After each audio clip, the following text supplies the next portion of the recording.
Thank you. ನೀವಿಬ್ರು parallel ಆಗಿ debate ಮಾಡ್ತಿದ್ದೀರಿ, ಆಮೇಲೆ ಚರ್ಚೆ ಮಾಡಿರಂತೆ. ನಾವು ಯಾರ್ಯಾರು ಹೆಂಗ್ ನಡ್ಕೊಂಡ್ರು ಪ್ರದೀಪ್ ಸರ್ ಮತ್ತೆ ಚರ್ಚೆ ಮಾಡೋಣ. ನಾವು ರಾಜ್ಯಪಾಲರ ಭಾಷಣ, ಅದ್ರ ಬಗ್ಗೆ ಇರುವ ಪಾಲಿಟಿಕ್ಸ್, ಅದನ್ನ ಚರ್ಚೆ ಮಾಡ್ತಿದೀವಿ. ನಮ್ ಜೊತೆಯಲ್ಲಿ ನಡಳಿ ಸರ್ ಜಾಯಿನ್ ಆಗಿದ್ದಾರೆ, ಹಾಗೆ ಇಟ್ನಾಳ್ ಸರ್ ಕೂಡ ಇದ್ದಾರೆ. ನಮಸ್ಕಾರ, ಇಬ್ಬರಿಗೂ ಕಾರ್ಯಕ್ರಮಕ್ಕೆ ಸ್ವಾಗತ. ಸರ್, ನಾನು ಕಾನ್ಸ್ಟಿಟ್ಯೂಷನಲ್ ಎಕ್ಸ್ಪರ್ಟ್ ಅಲ್ಲ, ನನ್ನ ಹೋಮ್ವರ್ಕ್ ತಪ್ಪಿದ್ರೆ ನೀವು ಸರಿಪಡಿಸಿ ಹೇಳಿ.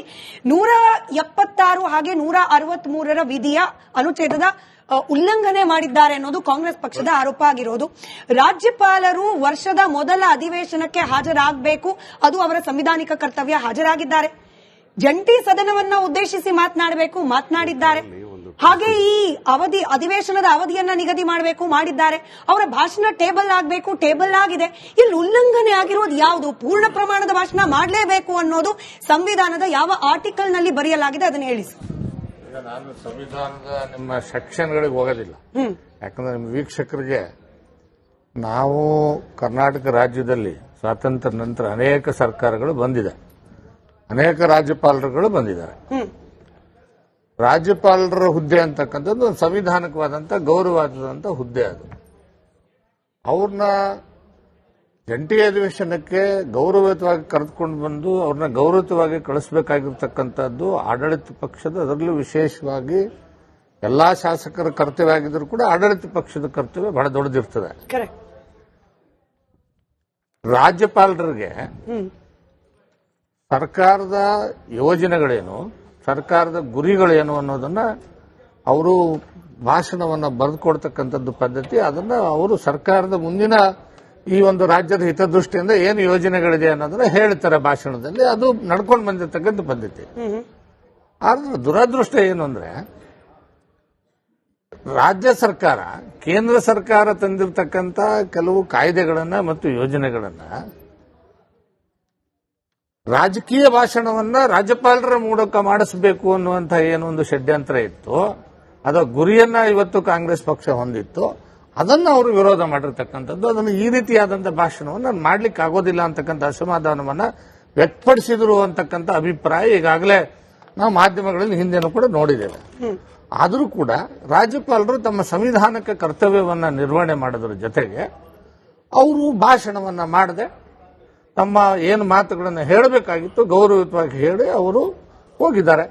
ಆದರೆ ಹೋಗುವಂತ ಸಂದರ್ಭದಲ್ಲಿ ಕಾಂಗ್ರೆಸ್ಸಿನ ಶಾಸಕರು ಮತ್ತು ಮಂತ್ರಿಗಳು ಸೇರಿ ಗುಂಡಾವರ್ತನೆ ಮಾಡಿರ್ತಕ್ಕಂಥದ್ದು, ರಾಜ್ಯಪಾಲರಿಗೆ ಅವಮಾನ ಆಗ್ತಕ್ಕಂಥ ರೀತಿಯಲ್ಲಿ ನಡ್ಕೊಂಡಿರ್ತಕ್ಕಂಥದ್ದು, ರಾಜ್ಯಪಾಲರು ವಾಪಸ್ ಹೋಗುವಂತ ಸಂದರ್ಭದಲ್ಲಿ ದಾರಿಗೆ ಅಡ್ಡಗಟ್ಟತಕ್ಕಂಥದ್ದನ್ನು ನಾವು ಗುಂಡಾವರ್ತನೆ ಮಾಡಿರ್ತಕ್ಕಂಥ ಮಾಧ್ಯಮಗಳಲ್ಲಿ ತಾವೇ ಬಿತ್ತರಿಸಿದ್ರೆ ಇಡೀ ಕರ್ನಾಟಕದ ಜನ ನೋಡಿದ್ದಾರೆ. ಈ ರಾಜ್ಯಪಾಲರು ಭಾಷಣವನ್ನ, ಏನು ಸರ್ಕಾರ ಬರೆದುಕೊಟ್ಟಿರ್ತಕ್ಕಂಥ ಭಾಷಣವನ್ನ ಓದ್ದೇ ಹೋಗಿರ್ತಕ್ಕಂಥ ಪ್ರಸಂಗ ಇದು ಒಂದೇನಾ? ಇನ್ನು ಅನೇಕ ಪ್ರಸಂಗ ರಾಜಕೀಯ ವಲಯದಲ್ಲಿ ಅಸಮಾಧಾನ ಅನ್ನೋದು ಕಾಮನ್ ಅಲ್ವಾ ಸರ್? ಈಗ ರಾಜ್ಯಪಾಲರು ಬಿಜೆಪಿಯ ಪಪೆಟ್ ರೀತಿಯಲ್ಲಿ ಕಂಡು ಬರ್ತಿದ್ದಾರೆ, ಅಂದ್ರೆ ಕೇಂದ್ರ ಸರ್ಕಾರದ ಪಪೆಟ್ ರೀತಿಯಲ್ಲಿ. ಹಾಗೆ ಇಲ್ಲಿನ ಅಧಿಕಾರ ವಿಕೇಂದ್ರೀಕರಣ ಸೂತ್ರದ ವಿರುದ್ಧವಾಗಿ ಕೇಂದ್ರ ಸರ್ಕಾರ ಇದೆ ಅಂತ ಹೇಳಿ ಕಾಂಗ್ರೆಸ್ಗೆ ಅನಿಸ್ತಾ ಇದೆ. ಅದನ್ನು ಪ್ರೊಟೆಸ್ಟ್ ಮಾಡುವ, ಅಪೋಸ್ ಮಾಡುವ ಹಕ್ಕು ಅವ್ರಿಗೂ ಇದೆ, ಅದನ್ನ ಮಾಡಿದ್ದಾರೆ. ಒಂದ್ ನಿಮಿಷ, ನಾನು ಹೇಳೋದು, ಸರ್ಕಾರದ ರಾಜ್ಯದ ಜನರ ತೆರಿಗೆ ಹಣವನ್ನ ಖರ್ಚು ಮಾಡಿ ಅಲ್ಲಿ ಅಧಿವೇಶನ ಕರೆದಿದೆ. ನೀವೇನು ಹೇಳಬೇಕಾಗಿದೆ, ನೀವೇನು ಕೇಂದ್ರ ಸರ್ಕಾರದ ಯೋಜನೆ ವಿರೋಧ ಮಾಡಬೇಕಾಗಿದೆ, ಭಾಷಣ ಮಾಡಬೇಕಾಗಿದೆ, ನೀವು ಮಾಡಿ. ನಿಮಗೆ ಹಕ್ಕಿದೆಯಲ್ಲ ಅದು. ಮುಖ್ಯಮಂತ್ರಿಗಳು ಹೇಳ್ಬೋದು, ಶಾಸಕರು ಹೇಳ್ಬೋದು, ಸಭೆ ಮಾಡಿ ಹೇಳ್ಬೋದು, ಅಧಿವೇಶನದಲ್ಲಿ ಹೇಳ್ಬೋದು, ಹೇಳಿ ನೀವು, ಅದಕ್ಕೆ ಬೇಡ ಅನ್ನೋದಿಲ್ಲ. ಆದ್ರೆ ಅದನ್ನ ನಿಮ್ಮ ರಾಜಕೀಯ ಬೇಳೆಯ ದುರುದ್ದೇಶದ ಮಾತುಗಳನ್ನ ರಾಜ್ಯಪಾಲರ ಬಾಯಿಂದ ಹೇಳಿಸಬೇಕು ಅನ್ನುವಂತ ನಿಮ್ಮ ರಾಜಕೀಯ ಕುತಂತ್ರ ಇದು ಬಿಜೆಪಿ ಇದ್ದಾಗ ಮಾಡಿ. 2008ರಲ್ಲಿ ನಾನು ಒಂದು ಉದಾಹರಣೆ ಹೇಳ್ಬಿಡ್ತೀನಿ. 2008ರಲ್ಲಿ ಯಡಿಯೂರಪ್ಪ ಸಾಹೇಬರು ಸರ್ಕಾರ ಇತ್ತು, ಬಿಜೆಪಿ ಸರ್ಕಾರ ಇತ್ತು. ಅವಾಗ ಹಂಸರಾಜ್ ಭಾರದ್ವಾಜ್ ಅವರು ಕಾಂಗ್ರೆಸ್ನಿಂದ, ಅವರು ಹಿಂದೆ ಮಂತ್ರಿಯಾಗಿದ್ದಂಥವ್ರು, ರಾಜ್ಯಪಾಲರಾಗಿದ್ದರು, ಯುಪಿಎ ಸರ್ಕಾರ ಇತ್ತು. ಆ ಸಂದರ್ಭದಲ್ಲಿ ಬೇಕಾದ್ರೆ ಇತಿಹಾಸದ ಘಟನೆಗಳು ತೆಗೆದು ನೋಡಿ, ಮತ್ತೆ ರೆಕಾರ್ಡ್ಸ್ ಇದೆ. ಅವತ್ತು ಕೂಡ ಭಾರದ್ವಾಜ್ ಅವರು ಭಾಷಣ ಮಾಡಲಿಲ್ಲ. ಆ ಸಂದರ್ಭದಲ್ಲಿ ಯಡಿಯೂರಪ್ಪನವರು ಬಿಜೆಪಿ ಸರ್ಕಾರ ಯಾವ ರೀತಿ ನಡ್ಕೊಂತು ಅಂದ್ರೆ, ನಾವು ಈ ರೀತಿ ಅಡ್ಡಗಟ್ಟಿ ಅವ್ರ ಮೇಲೆ ಗುಂಡಾವರ್ತನೆ ಮಾಡಲಿಲ್ಲ. ಅಲ್ಲಿ ಹೇಳಿರ್ತಕ್ಕಂಥ ಸ್ಪಷ್ಟವಾದ ಮಾತುಗಳು ಏನು ಅಂತಂದ್ರೆ, ರಾಜ್ಯಪಾಲರಿಗೆ ಭಾಷಣವನ್ನ ಮಾಡಬೇಕು ಬೇಡ ಅನ್ನುವಂತ ತೀರ್ಮಾನ ಮಾಡತಕ್ಕಂಥ ವಿವೇಚನಾ ಅಧಿಕಾರ ಅವರಿಗೆ ಇರುತ್ತದೆ ಅಂತಕ್ಕಂಥ ಮಾತುಗಳನ್ನ ಬಹಳ ಸ್ಪಷ್ಟವಾಗಿ ನಾವು ಹೇಳಿದ್ದೇವೆ. ಆದ್ರೆ ನಾನು ಕಾಂಗ್ರೆಸ್ಗಿಂತ ದುರ್ಗತಿ ಬಂದಿದೆಯಲ್ಲ ಇವತ್ತು ಪ್ರತಿನಿತ್ಯ ಸುಳ್ಳು ಹೇಳೋದು.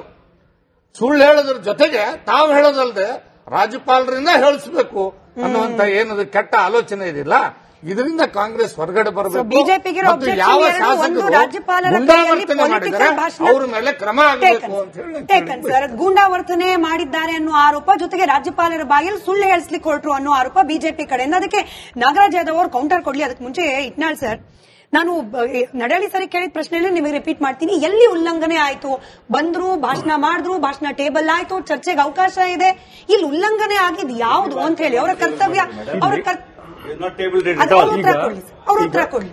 ಈಗ ಈ ರಾಜ್ಯ ಸರ್ಕಾರ ಅಥವಾ ಸಂಪುಟ ಬರೆದುಕೊಟ್ಟಂತ ಭಾಷಣವನ್ನ ಚಾಚೂ ತಪ್ಪದೆ ಊರು ಹೊಡೆದು ಹೋಗಬೇಕು ಅಂತ ಕಾನ್ಸ್ಟಿಟ್ಯೂಷನ್ ಹೇಳೋದಿಲ್ಲ, ಸಂವಿಧಾನ ಹೇಳೋದಿಲ್ಲ.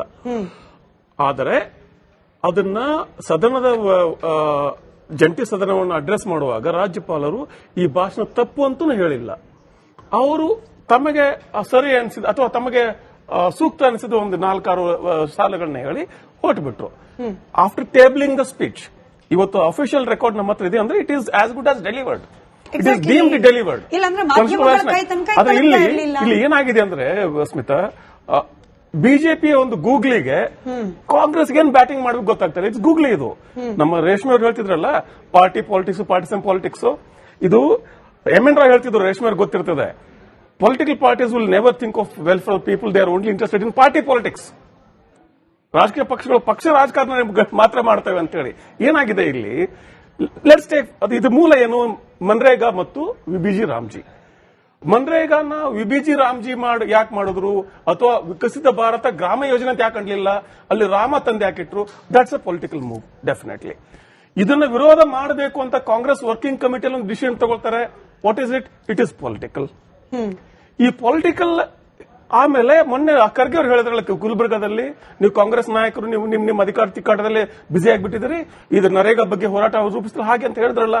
ಅದಕ್ಕೋಸ್ಕರ ಈ ರೀತಿಯ ಒಂದು ಸಂದೇಶ ಕೊಡಕ್ಕೆ ಒಂದು ವಿಶೇಷ ಸದನ ಕರೆದು ಆ ಸದನದಲ್ಲಿ ಇದ್ರ ಬಗ್ಗೆ ಚರ್ಚೆ ಮಾಡಬೇಕಂತ ಉದ್ದೇಶ ಇತ್ತು. The objective is political. First of all it's political. ಆದ್ರೆ ಏನಾಯ್ತು ಅಂದ್ರೆ, ಈಗ ರಾಜ್ಯಪಾಲರು ಆ ಭಾಷಣ ಮಾಡದೆ ಹೋಗ್ಬಿಟ್ರೆ ಆದ್ಮೇಲೆ we are only talking about governor's limitations. We are not talking about the issue at all.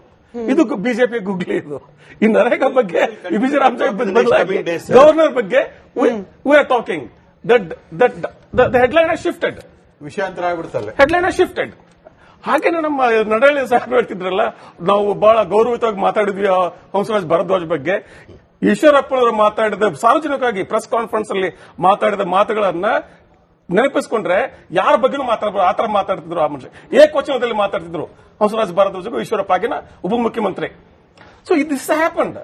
This is politics.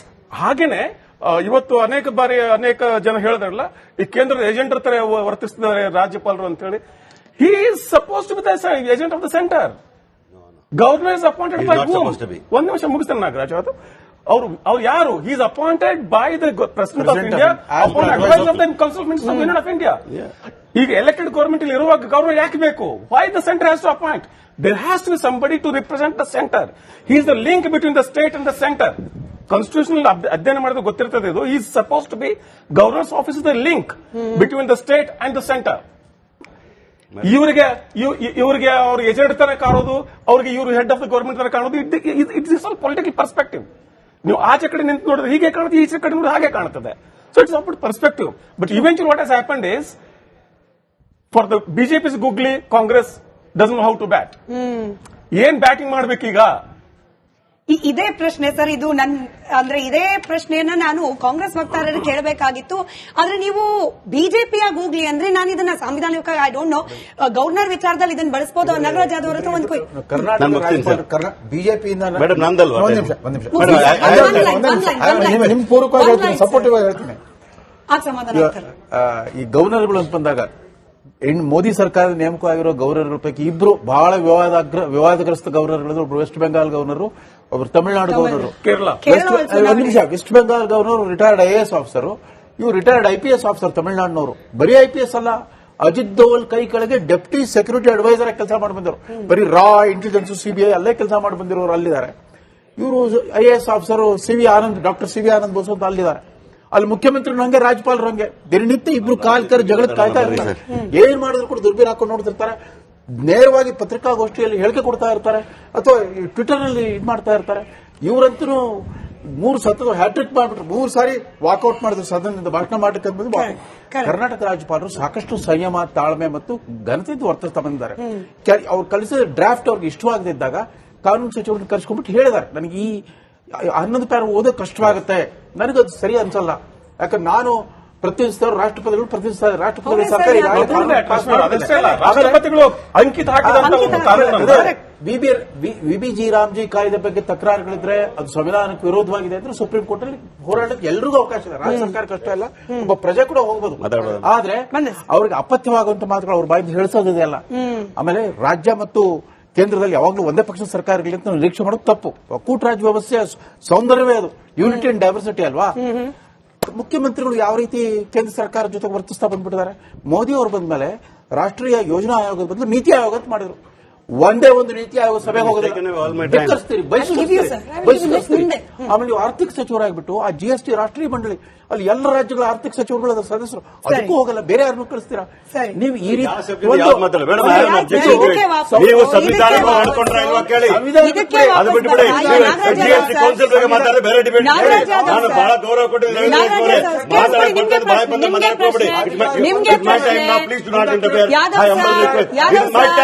Yadav sir,